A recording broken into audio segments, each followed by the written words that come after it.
Okay, so the Andromedans tell you that the Alpha Draconians are here now.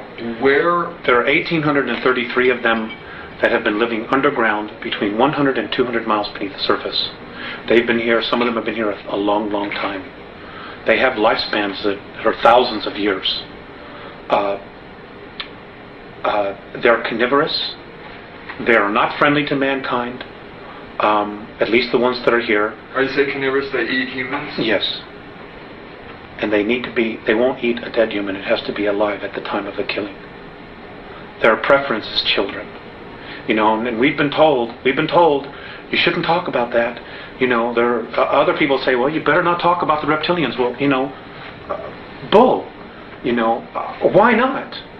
According to the Andromedans, they're responsible for 31,712 children disappearing in the last 25 years from the United States. These children were food. And I'm supposed to just shut up and not say anything about it because people don't want to hear it? That's tough. That's tough. Westchester County, in the last 5 years, 3,000 children in Westchester County, New York, have vanished without a trace. Where are they going? Why are we allowing this to happen? And why should people stay in denial about it? Now, how are they able to do this? How are they able to do it? How are they able to come up out of this from underground and do it, or do they have? There are tunneling systems everywhere. They're being helped by the Greys, and also there are groups within the higher echelon that are actually helping them acquire this. So human beings are abducting the kids and giving them to the Greys, who in turn give them to the Alpha Draconians? That's right. That's part of the deal. They won't come up as long as we feed them down there. You understand? It's about human beings selling themselves out. The echelon attitude here, the needs of the few outweigh the needs of humanity. And sorry, that just isn't right. But it's going to have to be humanity that's going to rise up and take the stand. You're just going to have to turn off your televisions. They're going to have to get in their car. They're going to have to fire everybody in Washington, D.C. that knows and does nothing. And they're going to have to do something. This apathy's got to end. Otherwise, the way we live is going to end. Period. I mean, that's the bottom line. And I'm not coming from a fear space. I'm really quite angry about the apathy and the fact that, when people give lectures and try to tell this, people want to stand up and fight with them. Look at what's happening around us. The indications are everywhere. Everywhere. The truth is now an obscure thing. The lie is the norm. There's something wrong here. What's wrong with this picture? Sorry, I'm getting crazy. No, you're not. You're expressing frustration, I think. Why, aside from the carnivorous aspect to the Alpha Draconians, why else are they dangerous to humanity? Because they don't like us. And what are they willing to do with humanity? Eat us. There's no need for us. I mean, look at where we are. Look at us right now as a civilization, as a society. Okay? They don't need anything. They have all this technology that they want. We can't really offer them except maybe do some work for them. But they don't need all of us to work for them. They don't respect human life in any way whatsoever. And this goes back to Lyra, to where the original war started. When they got to Lyra originally, they saw this human race that was plentiful in food, that could grow food, that could do all of these agricultural things. And mankind on a whole is really agricultural. We really, as a race, if we were left alone, would be nurturing the earth. We would be living in tribal communities like the Native American Indians did. That's really our essence, our nature, I'm sorry. That's really our nature, our essence. And, the cities and the culture that we're living in now has totally cut us off from the land, from what our real essence is, which is nature. And, we're starting to feed off each other now. It's like so bizarre. It's like when I see the Andromedans or when I've been exposed to the Pleiadians, when I see how they live and they teach and they live with each other and they respect each other, and I come here It's like, it reminds me of that sentence that Abraham Lincoln, that quote that Abraham Lincoln once said. If you are above the earth looking down, you could be an atheist. But when I'm on the earth looking up and seeing the heavens, I know there's a God. It's like the duality. And I think enough of us, more of us, really need to start taking the perspective that what we're doing here isn't right. We need to get in touch with what's out there, with just the whole idea that, God, how did we get here? What makes me be here?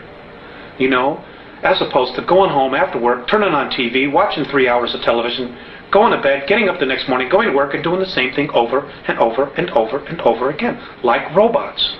Throw the televisions away. Just throw them away. Okay, what are the physical characteristics of the Alpha Draconans? What do they look like? I don't have that. Maybe it's in the car. They're ugly. I mean, they think we're ugly, too. And I guess it's all a matter of perspective and belief system. In my belief system, and I'm only taking responsibility for me, they're ugly. They're anywhere from 7 to 22 feet tall. They can weigh up to 1,800 pounds. They're reptilian. The ones that have stubby tails, if you see one that has no tail, he's of the warrior class, or the worker class. The longer the tail, the higher their rank. When you see one with long tails, with winged appendages, he's considered royalty. Whenever you see one, you ought to just run like hell. You shouldn't approach it. You shouldn't provoke it. Just get the hell out of its way. Just get out of its way. Just run. There is a way to kill them. If you can't cut off their head, they have two hearts. There's one here, underneath this armpit, and one here. Or, if you can't get to that area and you need to slow it down, you need to hit it right above its groin area. It has a very large liver. You need to wound it there to slow it down. It is not something where man-to-man combat you're going to be able to deal with, because they apparently have the strength of 12, 15 men. They're incredibly quick. They're incredibly psychic. They know what you're going to do before you do it. If they get here en masse, we got real problems. Real problems. What do the Andromedans advise human beings to do if they encounter an Alpha Draconan? To leave. You leave its space. Get away. To get away. What if they can't? Then they can't. And if they can't? They'll usually be killed. And what do have the Andromedans spoken in any detail about what a human being should do if they are in that position? For karmic purposes? Look, that's not karmic at all. Of these, all this metaphysical stuff, where you chose to be here. A lot of, in some situations that's true. When you're creating your reality and in your space. But when you're being invaded, that's not karma. That's a violation of free will. If your free will is being violated, Alex, what should you do? You should ask for help. Okay. Ask for help. Put a call up to God. Put a call up to heaven. Put a call to the Andromedans, the Pleiadians, whomever. Just put a call up and deal with it. I don't know. That's just the nature of the beast. They don't like us. We're considered a food source for them. For them. We're a food source for the Greys, but in an entirely different way. Have they taught us to be carnivorous through the belief systems? Have they taught us to eat meat and eat flesh? Well, it lowers the body's vibration. It lowers the body's vibration. So, if our body vibrated at a higher length, we would spiritually be evolving regardless of what our religions were teaching us. And they can't have that. They can't have us being free. They can't us not being in control, because then we're responsible for ourselves. So as we move away from eating meat and more towards vegetarianism, we begin to raise our vibrational level and break this cycle. It helps. Not everybody has to stop eating meat. It's not an absolute requirement. It certainly helps. But some people's belief systems will be that they just need a piece of meat. And for whatever their reasons are, that's fine. If you want to eat meat, that's fine. But you know what? Feed your mind. Feed your mind with spirit, with questions about existence, about what it is we're doing here, why we're here, what the hell is really going on? Why is it that I have all these material things and I'm still miserable in my life? Well, I know that a lot of people with questions, where are some of the truthful answers? You mentioned one book, The Gods of Eden, that you felt really strongly about. What other sources are there that you feel that we have access to, aside from our inner selves, which is actually the best place to probably begin looking? But are there other starting points that people can use that you know of? I mentioned Gods of Eden. George Andrews' books, E.T.s Among Us.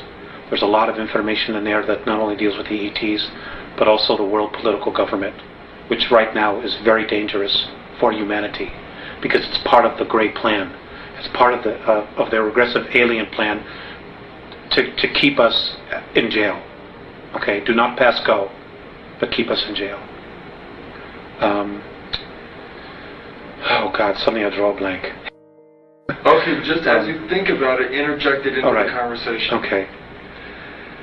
You mentioned throw the television out. Are television programs conditioning our youth into accepting these hostile beings, do you think? Or is that just human beings doing anything for a buck? I don't necessarily know. I don't know. But the violence is desensitizing. Violence is just a way of life now. We've been taught that. We've been programmed that violence is just a way of life. So when we see really violent acts, oh, that's too bad. Well, honey, what's on Channel 7? Or what movie are we going to rent tonight? That's what it's come to. And it's wrong. It's absolutely wrong. There is no reason that any of this has to occur at all. It really doesn't. And a lot of it is the responsibility of the people. Because if the producers in Hollywood are going to make movies like this, and we're going to go and buy the tickets, well, they're going to be motivated for the buck to continue to make these kind of movies. Where if they spend $20 million and nobody buys a ticket, they won't be making those kind of movies. So it comes back to people taking personal responsibility for what they think, what they want to believe, and what it is that they want to create. Do the Andromedans really feel that we'll be able to reach that window? Right now it's undecided. And that's the scary part. They don't know.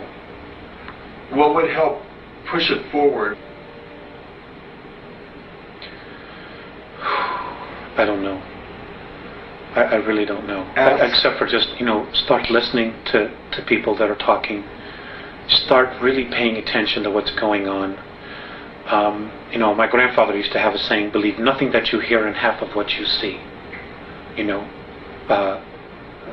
I wouldn't believe a thing that comes out of Washington, D.C. In fact, it's my own personal belief that this next election that's coming up next year in November, that every American should march on Washington, D.C.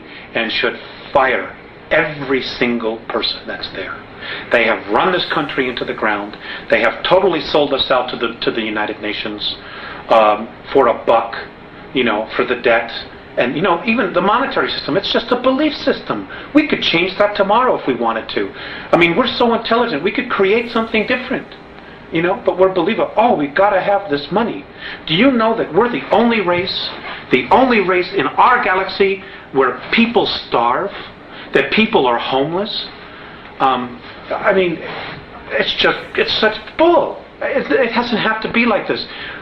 If you're alive and you're on a planet and other civilizations, even the draconian races, they take care of their own. They don't sell out each other like we do here. They don't throw somebody in the street because they don't have a paper, which is really what it is. The only value on it is what we believe it is. They just don't have that. They don't let children starve. They don't feed grain to cattle that feed 20% of the population and let the other 25% that need the grain starve. It's unconscionable. They would never even think to do that. But we do it here. For bucks. For money. For power.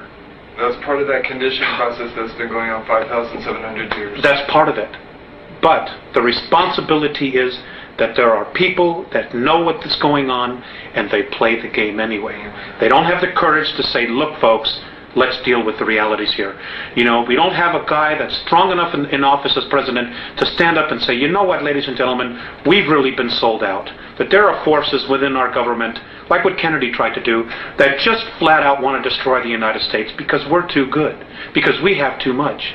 Instead of raising the consciousness and the life, everyday life, what's the word I'm looking for?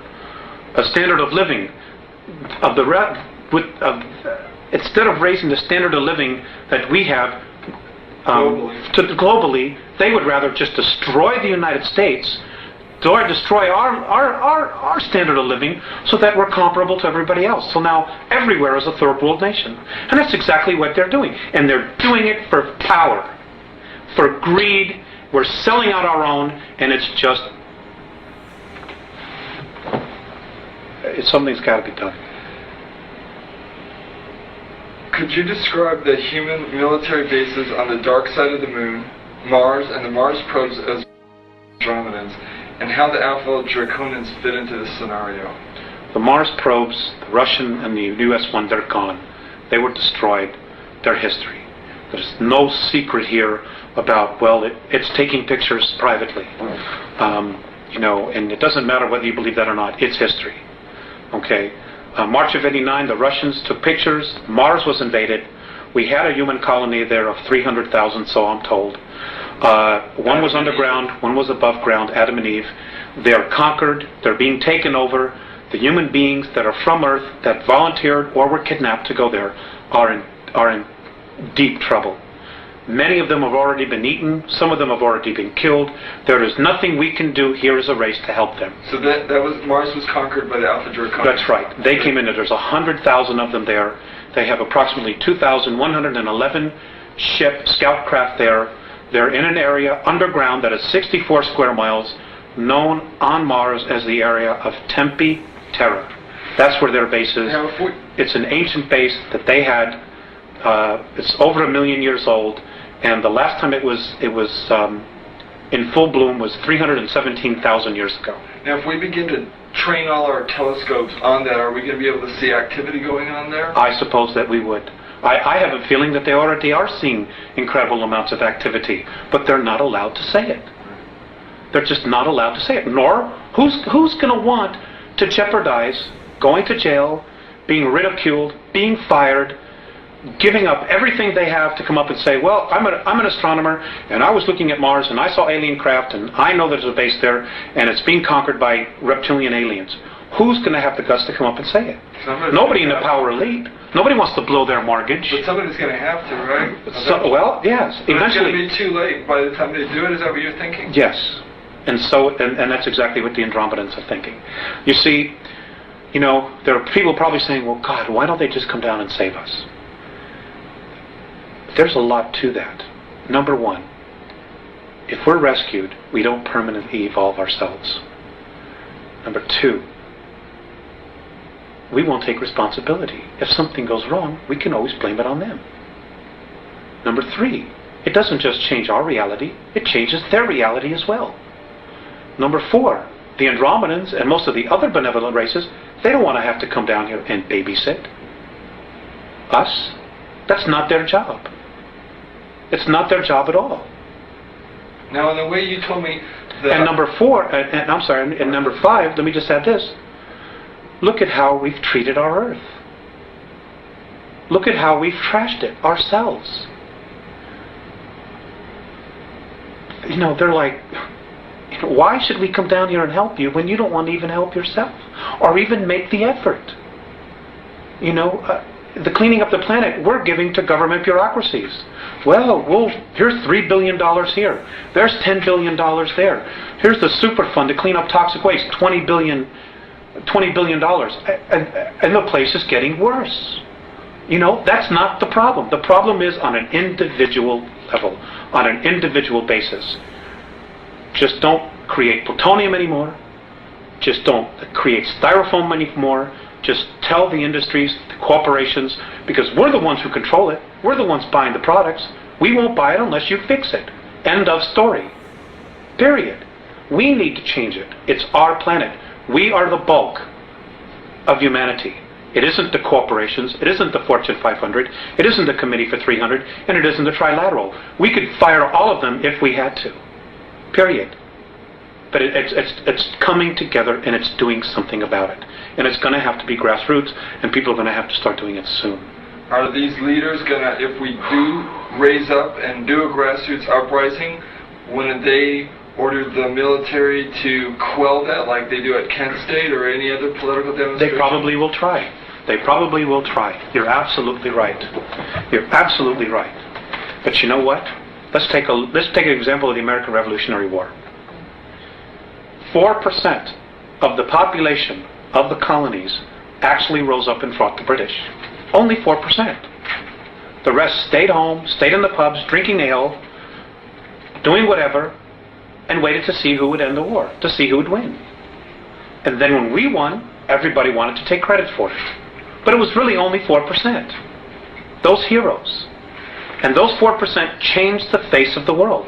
Well, 210, 12 years, whatever it is now, we're right back at the same place where we're being called to do exactly the same thing. But the paradox here, Alex, would be then that if we begin to war against ourselves, that's going to exactly fuel the whole fire that's going on. Maybe for a brief time it would.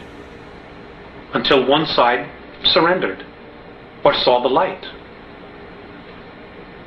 Do you know much about the New World Order? Do you know that they're building concentration camps to put millions of people in? Do you know that the United Nations has got 300,000 troops in the United States right now that they're going to use to confiscate weapons? And they're sending our active military troops out of the United States so they won't be here when this happens? Are you aware that that's going on? Do you know that just off the coast of just south of the border in Veracruz, there are 300 tons of Soviet military equipment ready to invade? I mean, this is that there are states actually wanting to secede from the Union. Yes, there are 9 different regions. The United States has already been designated to be split up. They're getting ready to totally dismantle the United States of America. And the only real part of the United States of America, and I get so angry with this, is Washington, D.C., 68 square miles. That's really all that is the United States. We are in the Republic of Arizona. People in California are in the Republic of California. It is those separate republics that make up a United States. Washington, D.C. has totally manipulated everything. We're no longer the United States, what the forefathers founded. It isn't that at all. And in 1992, the Congress approved the UN Charter. Well, what people aren't aware of, because it wasn't printed in the press, in the newspapers, in our controlled media, is that because it's a treaty, it supersedes the Constitution of the United States. The UN Charter is now the law of the land, not the Constitution anymore. And in the UN Treaty, Articles 55 and 56, look it up, folks, prove me wrong, state that the United States Congress no longer has to abide by the U.S. Constitution. As of 1992, the United States of America ceases to exist. They just haven't told the people yet. And they're not going to tell them until after they have outlawed all weapons, after they have totally regulated the Second Amendment and taken everybody's firearms away, so you can't fight, so you can't stand there and be free anymore. This is all part of the plan. This is why the Andromedans are so strong about trying to make the awareness here in the United States, because not only does it control media, but there are some incredibly strong spiritual essences here, people here, and we did this no less than 200 years ago, and many of the souls that were there then have incarnated again, and they're here. Jefferson is alive, their soul. Franklin's alive. Kennedy's back. Bobby Kennedy's back. Martin Luther King. Andrew Jackson, Lincoln, they're all back in physical form. They've all incarnated, they're all here in the United States. Because right now, this is where the battle is, between light and dark. You've got the Greys over us, you've got the Reptilians underneath us, and between us you've got humanity, of the human, you've got the American people, all of the world, but you've got humanity sandwiched in the middle, wondering what the hell is going on here. Let's talk for another 10 more minutes. Okay. What is the ultimate agenda then of the Alpha Draconians in relation to Earth and to this part of the galaxy? They do not want our galaxy to move into fourth and fifth density consciousness, because they lose complete power. But it will anyway, won't it? Not necessarily. There are no guarantees. There are no guarantees. There's no guarantee that Earth is going to go into fourth or fifth density. There's no guarantees that the entire galaxy is going to get there. Because if that were the case, they would probably just leave us alone and not give a damn what was happening here. No. You see, the Draconians are third density. They're physical just like us. They can only move into fourth density by mechanical means. If we move into fourth and fifth density, they've lost their playground. They've lost control of what they want to control. So they're fighting like hell, trying to hold everything back. Because if they can hold everything back, then again, it's a form of power, of control. Now, it's such a mess. Alex, how do the Andromedans plan to remove the Alpha Draconians? You said they're the bullies who are the strongest. Can they not be? Apparently, the universe has created its own way of doing that, and maybe this is a good place to end.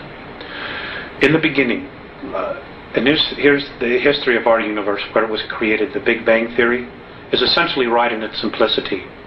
But apparently, what happened was, as vibrations, as the universe starts to excel in light, this way, there are pockets, and you have to look at it as a holographic projection of light. When you put a shadow into a light, it creates a variance of the light. Well, apparently what happens is things that don't ascend or choose to take higher consciousness, they get very, very heavy in weight or in light, whatever you want to call it. And as everything starts to exceed up, bulges, dips in light are created, in frequency are created. And what happens is negativity forms, because of its weight, its heaviness, forms into these pockets. Well, what happens is they form a sac. And eventually what happens is those sacs break. And because everything is spirit and nothing is ever wasted, they form, when they explode, they cast themselves out and they form another universe. They create a space for them to continue. Well, that's how our black holes are. That's how they were formed. Those black holes, if we could get through them, would be to another universe. They're portals. And it would just explode out. Well, that's how our universe was created. Well, because of this new energy that's being formed, pockets of resistance are now being formed all through the universe. And in our galaxy, it's right now between us and Sirius. So the way that the Andromedans plan to remove the Alpha Draconians would be? Is basically to try to contain them, and their own energy themselves will suck them into a place of darkness so they can move out into another place. The Greys, the Orion groups, this is going to happen. It's happened before. They know it's happening now, and this is why everybody feels this intense energy. Things are suddenly really starting to increase. And it's simply because it is increasing. So at a prior time, then, they were sucked out of another universe into Alpha Draconis? Is that basically essentially what happened? They were sucked from wherever they were into another universe.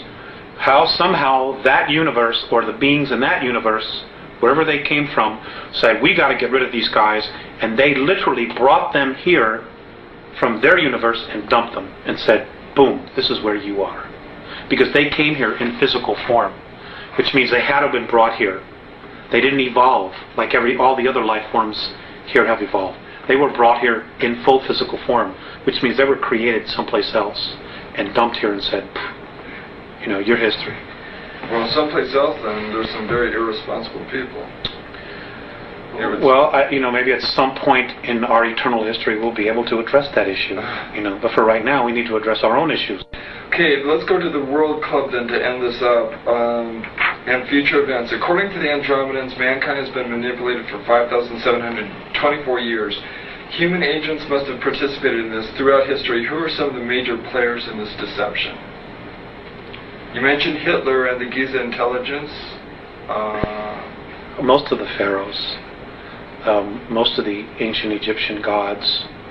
I mean, there's so many. I couldn't honestly tell you. I mean, history is chock full of it.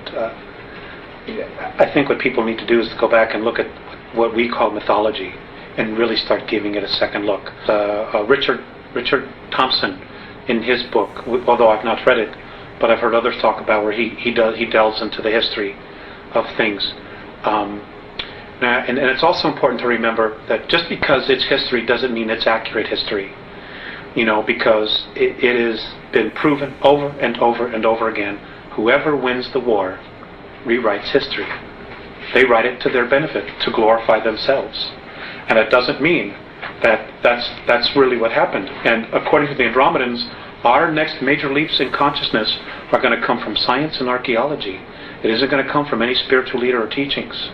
It's going to come from someone to say, you know what, here's the proof, this is true, this is reality, and I don't know what this stuff is, we can't prove that.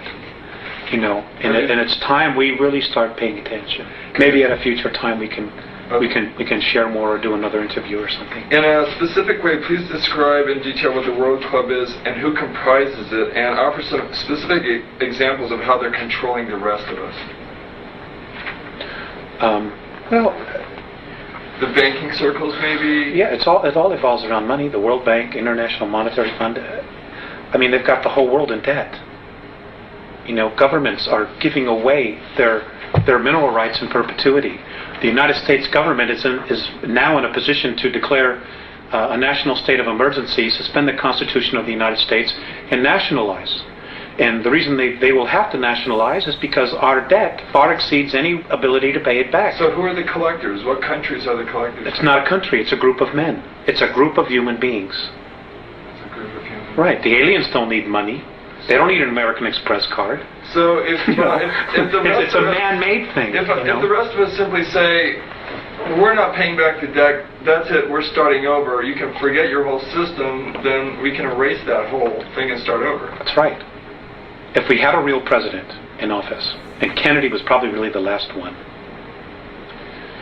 what he should do is just get on TV and spell it all out. Surround himself with people that maybe he can trust to protect his life. You should get on television before Congress and all the houses, House of Representatives, in front of everybody, and spend 3 hours and give everybody a real education. Number one, the Federal Reserve is private. Number two, our debt isn't real. Number three, we've gotten ourselves into this big mess because past presidents sold us out for comfort and for money, and apologize. And then what he ought to tell, and just say that I'm nationalizing all the banks under the United States Treasury. We're going back to a silver standard, just like the Constitution says, and give everybody an opportunity to get back on track here. To maintain our standard of living and just start healing, and then the next thing I would say is, or make sure if there were any POWs alive that they came back home, and I would start healing all of that crap. The fact that, that our POWs were sold out because of a debt, because of $3 billion, when we've wasted $3 billion, or a promise to Vietnam, when we've wasted that kind of money on such stupid things as studying the sexual habits of a tsetse fly or frogs mating. I mean, it's unconscionable that we've allowed our government to do this. Alex, we've got about 5 minutes left. Let's see if we can do some real brief answers to some of these last couple things, just real brief. The United States, Britain, and the Soviet Union, according to your sources, have been building secret technologies and bases on Earth, the Moon, and Mars for some time. Where are these bases to be found on the Moon? Where are they? Yeah. They're on the dark side. And do you know what the locations are, what they're called?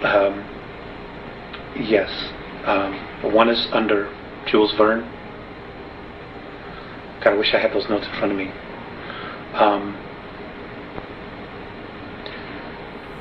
Let's come back to that. Okay. Have they told you anything about Area 51? Or Dulce, New Mexico? Yeah, there were a lot of stuff there. The actual underground base is not underneath Arcoleta Mesa. It's actually 20 miles to the northwest. That's just an entrance point in and out. This is Area 51. This is in New Mexico, Dulce. Okay. It's not exactly right there. As far as Area 51, yes, there's a lot of stuff that was going on there, but a lot of that has been moved, and it's now in New Mexico, in the Sandia, underneath the Sandia Laboratory. Diego Garcia Island. Diego Garcia Island, there's a base there. Pine Gap. Diego Garcia Island, there's anti-gravity anomalies there, and this is how they were able to blow a lot of equipment into space without using rockets, and then they would have the UFO type craft which we built from technology we were given. They would hook a tow chain to it, and like a tow barge, just tow it to the moon. Okay, and you mentioned... And it runs, and the equipment that's there is run on free energy, stuff that was built that was created in the 1920s, that we've been absolutely not privy to. We haven't had to pump 1 gallon of oil out of the ground since the late 1920s. They've had free energy, but because of money, they've be controlled. They've allowed us to pollute the environment, to devastate the oceans because of petroleum products when we don't need it for money. Which brings us briefly to Alternative 4. When the Martian base fell, when the Martian base fell, the world government, those elite, figured out, well, we don't have any place to go now. The moon is not set up for long-term habitation, where Mars is and could be. So what happened was, when it fell and they knew we couldn't get there, they figured, well, we got to do something about here, because we have nowhere else to go. So I was told by the Andromedans that these men who think they're God had to come up with another alternative, which was they thought that they could create a controlled polar shift by detonating nuclear weapons or cobalt weapons underneath the South Polar ice cap, causing it to slip, which would cause the poles to slip. And within a 24-hour period, you would completely drown 83 to 85% of the population. So the Andromedans said that they will not allow this. It isn't going to happen. If the Earth is going to do it, it'll be done by her will, in a natural way. And that is a possibility in our future. What is the primary message of the Andromedans? Grow up now. Open your eyes. Open your ears. Take responsibility for your life. Take responsibility for your planet, and realize this is your home, this is your race, and that if you are sincere in making the effort to evolve, they will meet us halfway. But they're not going to come in here and do all the work for us. Their single most important thing is, and I'll go back to that little saying, the love that you withhold is the pain that you carry. We have got to start coming together as a race. We have got to stop allowing ourselves to be manipulated. What can an average person do? I mean, how can we reach out to the Andromedans? Prayer, meditation. Everybody has their own way of praying or whatever. And again, I want to stress this: the Andromedans can help, but they're not God. They're not our saviors. We need to be our own saviors. We can ask them for guidance and help, but they're not God. Period. Don't worship them. Don't worship anybody. Worship the God inside of you. What will happen to those human beings who do not make the jump? They'll go somewhere else. And what will happen to those beings who do make the jump after the jump? They'll move into 4th and 5th density. And those of us who survive this incredible ordeal that we're about to really experience will become new teachers, and we'll be able to go to different worlds and teach what we know, and be able to teach other evolving civilizations what not to do and how not to get themselves in trouble. And we have an incredible future if we can get through that. If 10% of the population of the planet can really get it together, it'll create what is called the 100th monkey syndrome. And suddenly 11, 12, 13% people will just start getting it. And it's going to take 10%. That's 500, 600 million people right now. And it starts on an individual basis. the government's not going to tell you. I mean, God, we could be in. They're going to play out the second coming. They're going to try to present a savior.